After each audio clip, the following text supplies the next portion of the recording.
Hola, amigas, and welcome to the Gold Hoops and God podcast.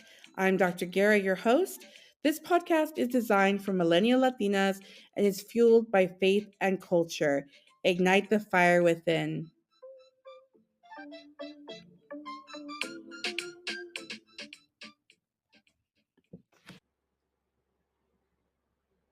How's it going, mujeres? Welcome back to the Gold Hoops and God podcast. I'm your host, Dr. G. Thanks for tuning in today. If this is your first time listening, welcome. And if you have listened to a few of my other episodes, thanks for coming back. So, on my last episode, I talked about this cool theological concept called perichoresis. And I made some connections to dancing and nightlife. If you haven't checked out that episode, I highly recommend it. Music is such a huge part of Latinx culture that I wanted to take some time in this episode to talk about a really iconic woman, a amazing singer named Selena Quintanilla. So Selena is known as the Queen of Tejano music, and the song Dreaming of You kept popping up in my head. I mean, I heard it on the radio several times the last couple weeks, and it just kept coming to me. And so I was like, you know what? I'm going to talk about dreams. I'm going to talk about Selena today. So this episode is dedicated to Selena and dreaming your best life. So let's dive in. I wanted to start today by giving a mini bio on Selena, although many of you probably already know exactly who she is. And so let me give you a bit of background. Selena Quintanilla Perez was born on April 16th, 1971. She was originally from Texas and sang with her siblings in Selena y los Dinos. She's known for many things as she was really multi talented. She had a beautiful voice, and the impact that she has made on Latinx culture cannot be understated. Sadly, Selena was tragically killed at the height of her career. She was killed by Yolanda Saldivar on March 31st, 1995. As you may know, Yolanda was actually president of Selena's fan club and was very close to Selena. She spent, a lot of time with her, and so it was really shocking and horrifying to know that she's the person who took her life. And there was recently a interview or some kind of documentary that Yolanda Salivar did. There was definitely mixed reviews on that, but I won't go too deep into the details of that. But needless to say, Selena, her legacy, she is remembered and she is mourned by her fans to this day. So, in terms of the ways in which people remember Selena, there's a lot of stores that sell Selena candles that are done in a very familiar style. So if you have seen those tall glass candles, they usually have like saints on them. It might be like a Guadalupe or a picture of Jesus or a Saint Anthony image. Like they're very popular. They sell them in botanicas. They sell them in Latino supermarkets sometimes. Well, there's a couple places that have created candles for Selena. So that it has like a big image of Selena on the front, essentially kind of implying Selena being uplifted almost to this saintly status, right? She's so popular. She is so famous in Latino culture that she is honored in that way. It's really interesting. So, if you know, there's also a lot of celebrations that remember Selena, that celebrate her music. So there's tons of cities that will have things like karaoke night, right? Selena karaoke night or Como la Flor themed dance night, where people are encouraged to dress up in outfits inspired by Selena or to sing her songs and things like that. So there's a Selena lookalike contest, pardon, you name it, right? You name it. And there's different ways in which her fans really come together and celebrate her, which is really beautiful. So, in terms of her style, her fashion was really amazing. She's really known for her fashion. And it just elevated her status as a cultural icon. Her beauty, her poise is unmatched. She's a very beautiful woman. There was just something about her. People say that je ne sais quoi. There was just something about her. She really possessed that amazing star quality. She was also an Aries, like your girl. So that was kind of fun. um, there's one outfit in particular. I'm sure folks will know exactly which one I'm talking about. It's this purple, sparkly jumpsuit that has really become like her signature outfit. When people think of Selena, that's the outfit. And that was a outfit that she wore on stage back in 1995 at the Houston Astrodome. And it's been duplicated, replicated, referenced so many times. But of course, there can only be one Selena. So, um, along with some other examples of how Selena has been remembered in pop culture, there was a really huge biopic that was done back in 1997, and Jennifer Lopez starred. So Jennifer Lopez starred as Selena, and that film really launched her career. Prior to that, Jayla was known for her dancing. She was on the show In Living Color. She's very well known for her choreography and dancing and things like that. But her role in the Selena film launched her into international stardom.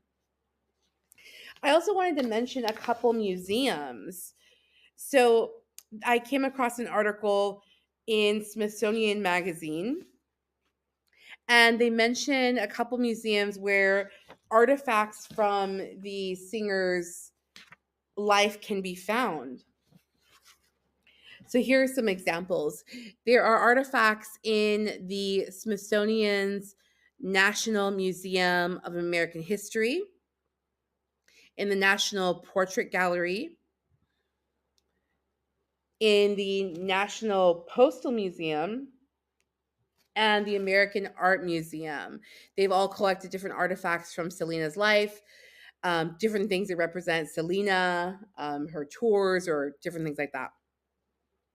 In 1998, actually, her family opened a Selena museum in Corpus Christi, Texas. So that was really a place to celebrate her life and her legacy. Tens of thousands of visitors come to the Selena Museum every year to be able to see her outfits and photos and other memorabilia. And so the Selena Museum, if I'm not mistaken, is run by her family. And so, without getting into some of the family scandal, right? There's a lot of talk about the, shall we say, the ongoing tension between Selena's husband and Selena's family, mainly her father and her siblings. So Selena got married pretty young to a gentleman named Chris Perez, if I'm remembering correctly. And it seems like there was always a lot of tension. This was really depicted pretty well in the Selena film. But, I just wanted to bring out kind of the aspect of Selena in terms of her legacy, right? Her legacy, her stardom, how she really didn't let anything stop her. That's what I want to focus on. Selena had a dream of becoming famous, of becoming a singer, of contributing, of being a representative of Latina culture. And she did that, in a very short amount of time, because alas, her life was cut short. I believe she was only in her early 20s when she was killed. She still made a tremendous impact on this world and on Latinx culture. She won awards for her album. I believe she won Grammys for her album. And she's just made her mark, in her own way. So, Selena presente. Another topic that I wanted to get into today is dreams. So, the word dreams, we hear it in different contexts. People like to use a phrase like chase your dreams, follow your dreams, dream big. Almost every day you'll see inspirational posts, inspirational quotes, online, things like that. But what does that mean, right? What does that mean to actually pursue a goal? And something that I think is important is that uh, to realize that a dream for one person may not be a dream for someone else. In other words, like, people have all types of dreams. For one person, owning a farm and having farm animals and living off the land is like the height of their life's dream. Where for somebody else, it's jet setting to Dubai, going to Greece, going on yachts, like using Louis Vuitton purses, Gucci, Prada, right? Very different. So I encourage you to self-reflect, right? Self-reflection is so important. I try to self-reflect often in terms of, like, what does your best life look like for you? What are your dreams? Not what other people tell you. And this has been an ongoing theme. I've mentioned this in a couple of other episodes on how important it is to do that self-reflection and to listen to your inner voice, to sharpen that intuition, and to not let other people rain on your parade, because it's your parade, right? So I also wanted to tie in the concept of dreamers. So in terms of the undocumented community, there's a lot of undocumented scholars. I mean, as I mentioned, I'm a college professor, so this is always kind of on my mind in terms of like undocumented students, things like that. And the term dreamers has been used for them often, right? And so I'm kind of naming these different ways, right? There's different ways that the word dream or dreams is used. And I do want to spend some time today, though, to talk about dreams, as in when we go to sleep, when we go to sleep at night, and those dreams, right? I think a lot of people dream. Many people don't remember their dreams, but we'll get into that. But I want to talk about dreams. So, the ancient world used to pay more attention to dreams. I feel like they were more attuned to dreams and dreaming and prophecies and things like that. And so I am challenging us to begin to take, pardon, I'm challenging us to begin to pay more attention to our dreams. And this, again, it goes hand in hand with intuition, it goes hand in hand with all of those things. So, this idea of dreams, it's actually in scripture. So for folks who identify as Christian in my audience, this is for you. In scripture, so in the Bible, there's a lot of references to dreams and to visions, actually. And I wanted to share two specific examples with you now. So one of the examples is from Genesis, the book of Genesis, which is the first book in the Hebrew scriptures, often known as, AKA, the Old Testament. Okay. Most folks are familiar with the book of Genesis for, the story of Adam and Eve, Cain and Abel. Like, those are some really important stories that are in there. I did want to point out a specific verse. So this is Genesis chapter 40, verse 8, New Revised Standard Version, for anyone wanting to look this verse up. So this is the verse. The verse goes, "They said to him, 'We have had dreams, and there's no one to interpret them.' And Joseph said to them, 'Do not interpretations belong to God? Please tell them to me.'" Okay. So this is Joseph speaking. And I wanted to share this just to reflect on how dreams were sort of part and parcel of the conversation back then, right? Another example that I wanted to share is from the Gospel of Matthew. So the Gospel of Matthew is one of the four Gospels.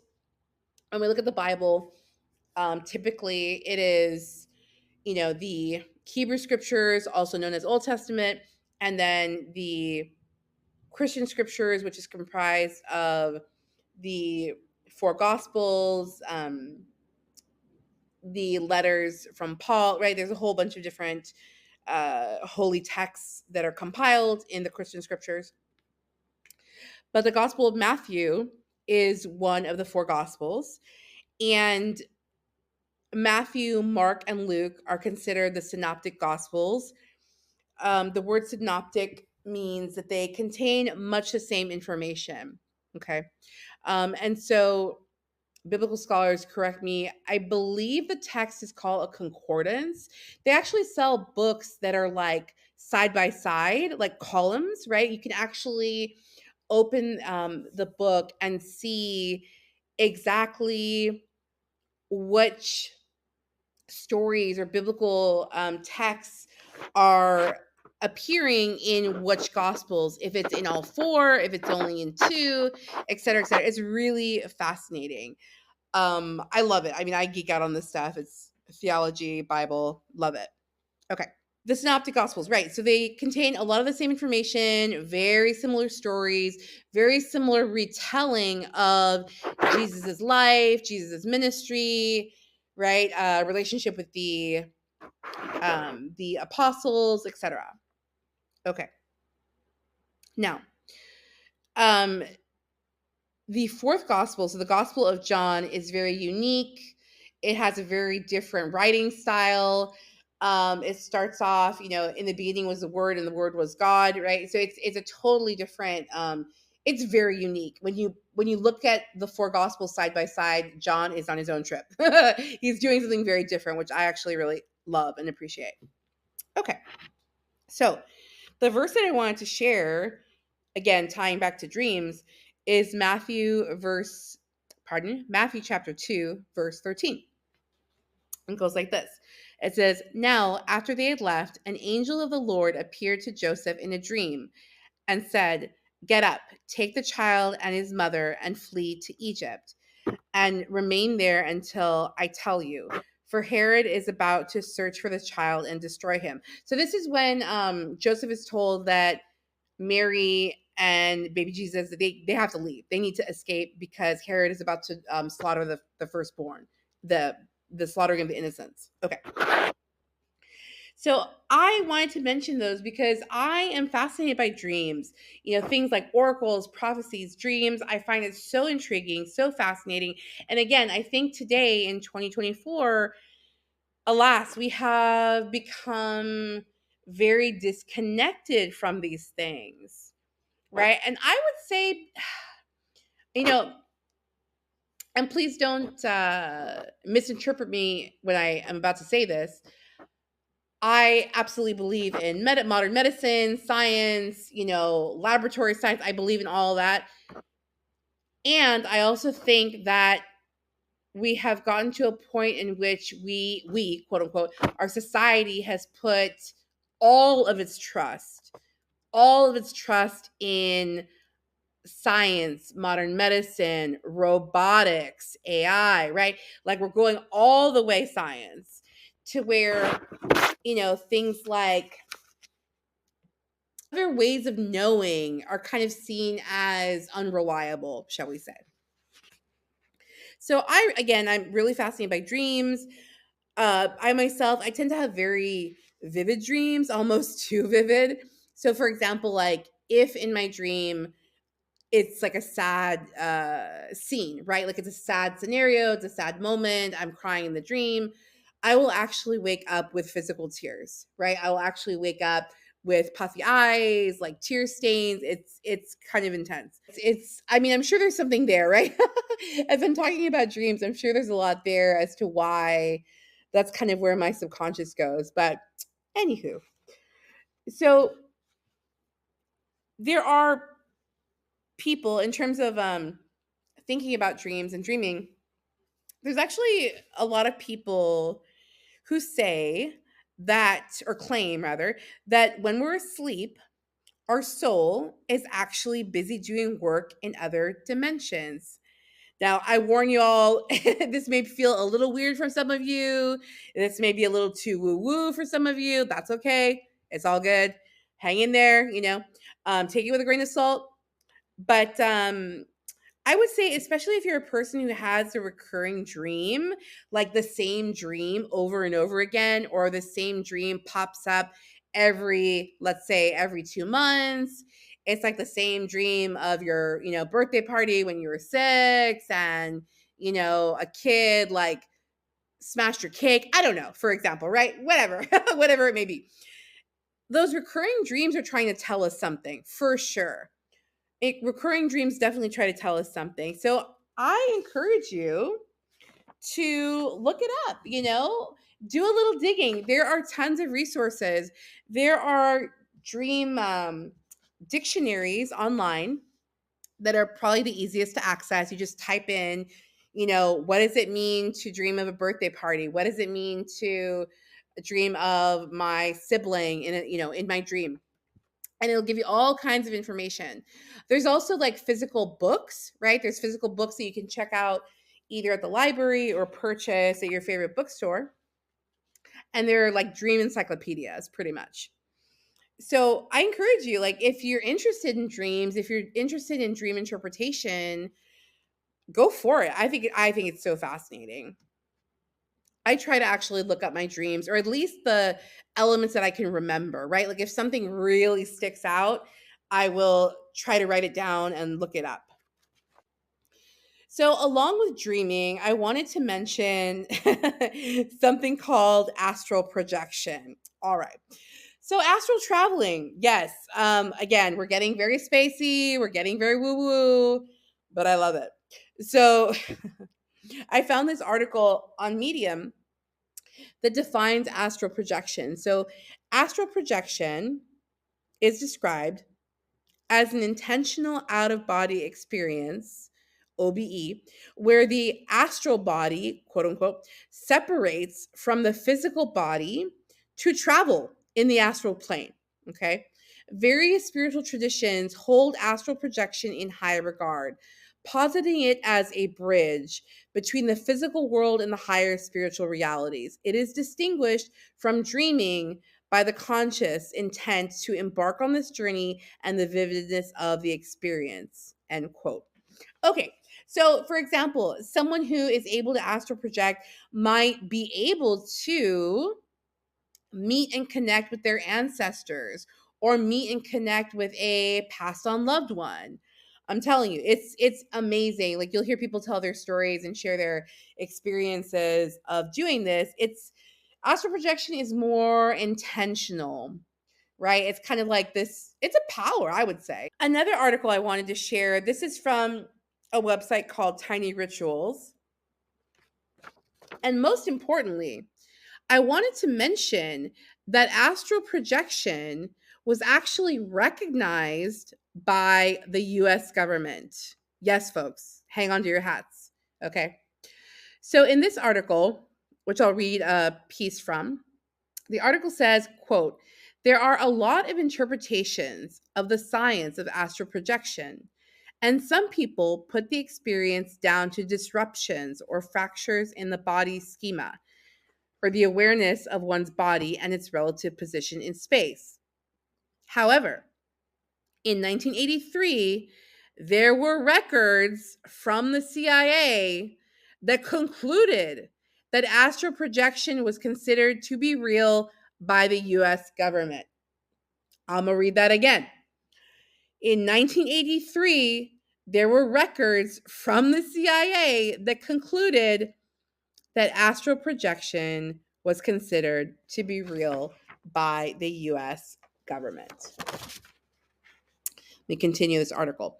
So the article continues, quote, these findings were based upon studies conducted under the banner of the Stargate Project, which was military based. Unfortunately, the research, while it pertained to being true and absolute, claimed to terminate in 1995. End quote. Whoa. My mind was blown when I found out about that. I heard about that some time ago that the CIA had actually done, I guess, some research into this. Did any of you watch X-Files growing up? Oh my God, I loved X-Files. That was my show. I loved Mulder and Scully so much. I thought they were amazing. I still love them. Like the actors, Gillian Anderson and David Duchovny. I think they're so cool. I don't know, y'all. The truth is out there. That's what I'm saying. It's a little surreal. It actually makes me want to go back and watch the show because the show is so amazing in terms of like uncovering like aliens, government projects, unsolved mysteries. Oh my God, they were amazing. All right, my dears. I hope you enjoyed today's episode. I hope you had fun listening today. I really enjoyed exploring these topics with you. Something fun, something different. So, as always, I want to give you a little bit of homework or your soul work, as it were. This week, I want you to try to write down your dreams.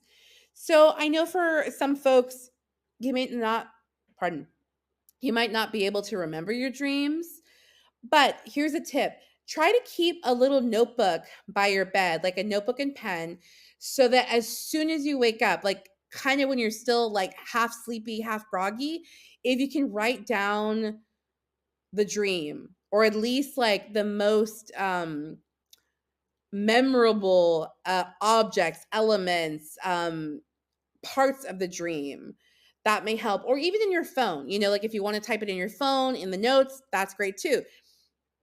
So that's my challenge for folks, is to try to keep track of your dreams. Try to keep track of your dreams, for a week or two, see what happens. Or, if you're not big into that, another alternate assignment, we can call it, is I want you to journal or plan your next big life goal. What's your next big dream? What's your next big project? What's the next thing that you want to work on or tackle? Y'all, we are 6 months away from 2025 if you're listening to this in real time. So, there's no time like the present, as they say. I too also have my to-do list, right? My dreams and hopes for the rest of this 2024. Let's make it count. Let's make this last half of 2024 count, mujeres. By the way, this first season of the Gold Hoops and God podcast will be 10 episodes long. So we are going to be wrapping up the first season very soon. And my next episode, it's a little preview. Episode 8 is going to be called Blocked and Blessed. And I'm going to talk about relationships. So I will cover, family relationships, friend relationships, perhaps romantic relationships, more than likely. And just, challenging us to think about letting relationships run their course. It's very true that oftentimes as we heal, we have to let certain relationships go because they end up holding us back. They end up holding us down, in a negative way. And sometimes they're just toxic. And as we grow and heal and evolve, you got to let them go, And so those are the things that I'm planning on talking about in my next episode, episode 8. Should be fun. If you enjoyed my content, please, please, please help your girl spread the message. I encourage you to share it on social media, be it on Instagram, Facebook, wherever you are on social media. Share the episode with friends. It means a lot to me as I'm trying to grow my platform and share these episodes with more Latinas. So, ciao for now, mujeres. Take care. Bye.